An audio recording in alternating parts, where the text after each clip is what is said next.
राधे राधे। मैं हूँ नीलू चौधरी। ग्रहों की माया में आपका स्वागत है। इस श्रावण मास में कैसे हम अपने दुखों को, कष्टों को ख़त्म कर सकते हैं। देखिए, 22 जुलाई से स्टार्ट हो चुका है श्रावण का महीना, श्रावण मास 19 अगस्त तक चलने वाला है। ऐसा क्या करें हम कि भगवान शंकर का हमें आशीर्वाद प्राप्त हो, हम उनका सानिध्य प्राप्त कर पाएँ। चलिए जानते हैं इस कार्यक्रम के माध्यम से। तो कन्या राशि, आप अपनी राशि पर गौर फरमाइएगा तो आप देखेंगे कि आपकी राशि पर ही केतु विराजमान है, यानी केतु आपके लगन पर ही विराजमान है। केतु को यदि देखा जाए तो केतु एक ऐसा ग्रह माना जाता है जिन्हें निर्वित मार्ग के ग्रह माने जाते हैं।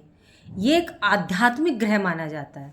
केतु जो है विष्णु के मत्स्य अवतार से संबंधित है।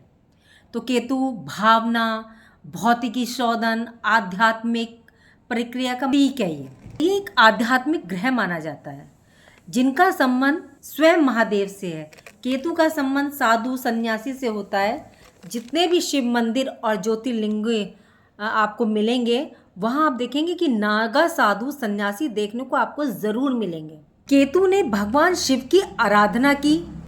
22 जुलाई से पृथ्वी का, ब्रह्मांड का जो भार है वो शिव पर है पूरे 1 महीने के लिए। शिव पुराण और स्कंद पुराण में भी वर्णन है इसका। ये वर्णित है कि कैलाश को छोड़कर महादेव भोले बाबा इस 1 महीने धरती पर विचरण करते हैं, विराजमान रहते हैं। आपको साधु संतों का ठिकाना, डेरा जगह जगह ज़रूर दिखाई देगा। ये सब केतु को रिप्रेजेंट करते हैं। कहीं भी अगर आपको साधु संत दिख जाए इस समय, तो उन्हें शिव स्वरूप समझ करके उनकी सेवा ज़रूर कीजिएगा। महादेव की कृपा आपको प्राप्त होगी। और जो कन्या राशि आपके लगन में केतु बैठा है, यदि इससे आपको मानसिक अशांति चल रही है या आपके स्वास्थ्य पर इफेक्ट डाल रहा है, तो साधु संतों की सेवा ज़रूर करें। केतु ने शिवजी की तपस्या करके उनको प्रसन्न किया। शिवजी ने वरदान मांगने को कहा। केतु बोला, प्रभु मेरा धड़ सिर से अलग हो गया है, धड़ किस काम का, मेरे जीवन ही अंधकारमय हो गया। तब शिव ने अपनी तेज पुंज शक्तिशाली किरणों से युक्त मणि केतु के ऊपर सिर पर लगा दी और कहा कि आप जिस देवता के साथ या ग्रह के साथ बैठोगे उसके बल को बढ़ा दोगे। अगर आप शुभ ग्रह के साथ बैठोगे तो आप शुभता को बढ़ा दोगे, और अशुभ ग्रह के साथ बैठोगे तो आप अशुभता को बढ़ा देंगे। दूसरे ग्रह हैं कन्या राशि आपके शनि, जो सबसे योग कारक ग्रह बनते हैं। शनिदेव बैठे हैं आपके 6th हाउस में। यदि आप नौकरी से परेशान हो, नौकरी में परेशानियों की सामना करना पड़ रहा है, या प्रमोशन का ना होना, या जॉब के लिए कोई एप्लीकेशन अर्जी डाली है वो रिजेक्ट हो गई है, तो कहीं ना कहीं शनिदेव इस भाव पर, आपके नौकरी के भाव पर समाहित है। कोई रोग बना हुआ है, कोर्ट केस संबंधी काम चल रहा है, इस सावन माह में आपको ये उपाय ज़रूर करने चाहिए।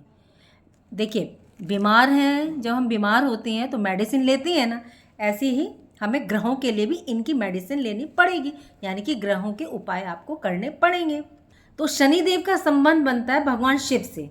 अपनी कठोर तपस्या से शनिदेव ने भगवान शिव को प्रसन्न किया था।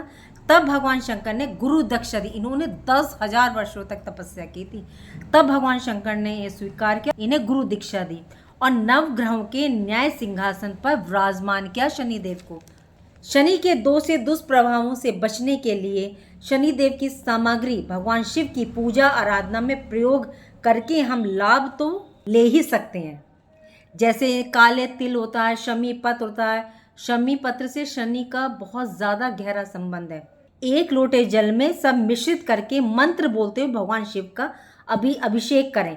आपकी काफ़ी प्रॉब्लम का सॉल्यूशन हो जाएगा, चाहे नौकरी से संबंधित हो, स्वास्थ्य से हो, कोर्ट केस से हो, आपकी सारी समस्या सॉल्व हो। लेकिन देखिए, आपको एक बात बता दूं, हम सामग्री सब मिश्रित करके उनका जल अभिषेक करते हैं, तो मंत्र का बोलना बहुत ज़रूरी। चाहे आप पंचाक्षरी मंत्र बोलें, चाहे आप षडाक्षरी मंत्र बोलें, या इनका शिव गायत्री मंत्र बोलें, तीनों ही पावरफुल हैं। चाहे शिव शिव बोलिए, नमः शिवाय बोलिए, ओम नमः शिवाय, या ओम तत्पुरुषाय विद्महे माँ देवाय धीमहि तन्नो रुद्र प्रचोदयात्, आप ये बोलिए ज़रूर।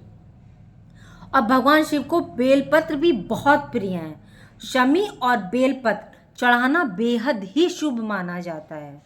आप अगर आपको बेलपत्र नहीं मिल रहे हैं तो आप काफ़ी दिन पहले ला करके 7 दिन पहले भी बेलपत्र को यूज़ कर सकते हैं या उसी बेलपत्र को आप चढ़ा सकते हैं धो करके।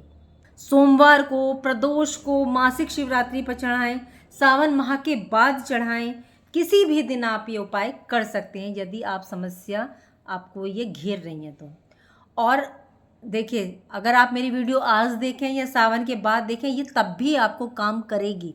आपके उपाय पे में आपको 100% रिजल्ट आएगा। सावन में तो और भी ज़्यादा विशेष माना जाता है। आप अभी कर रहे हैं तो बहुत बेहतरीन। देखिए, बेलपत्र के बारे में कहा गया है, बेलपत्र की जो 3 पत्तियां होती हैं वो ब्रह्मा, विष्णु, महेश इसमें समाहित हैं।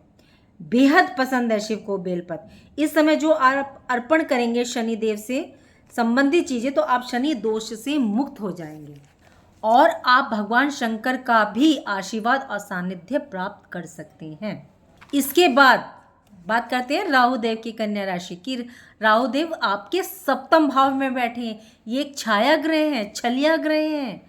यदि दाम्पत्य जीवन में असंतोष चल रहा है या कोई परेशानी चल रही है या वैवाहिक जीवन को लेकर के कोई बाधा आपको आ रही है या विवाह में देरी हो रही है, व्यापार में कोई दिक्कत आ रही है, परेशानी आ रही, बाधा आ रही है, नहीं चल रहा है, क्योंकि 7th हाउस का संबंध पार्टनर से, बिजनेस पार्टनर से भी होता है।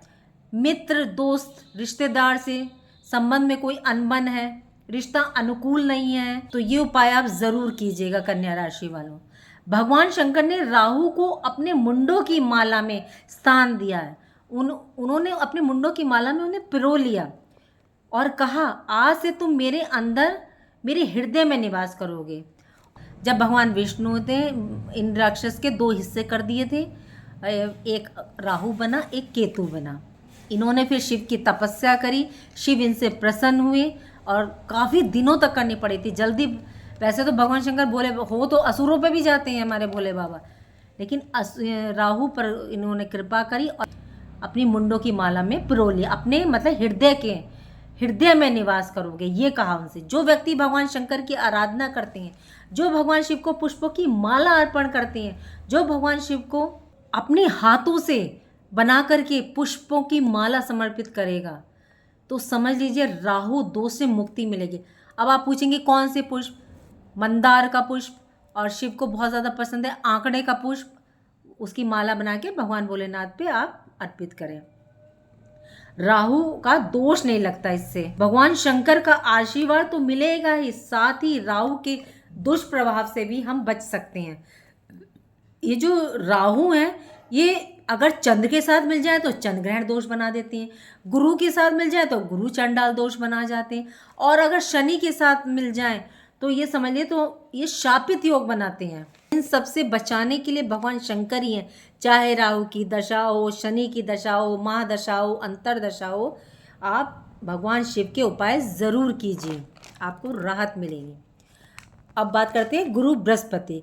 गुरु बृहस्पति कन्या राशि वालों आपके भाग्य भाव को सुशोभित कर रहे हैं, सज्जा बढ़ा रहे हैं उसके।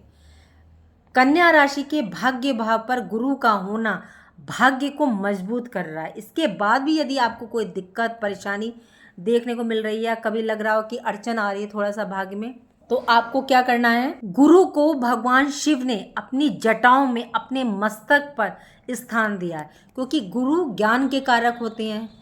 अब भगवान शिव ने ज्ञान गंगा को अपने शीश जटाओं में धारण कर रखा है। कहा भी गया है कि गंगा जी का पावन जल जो शिव को अर्पण करता है, अश्वमेध यज्ञ के बराबर फल मिलता है उसको।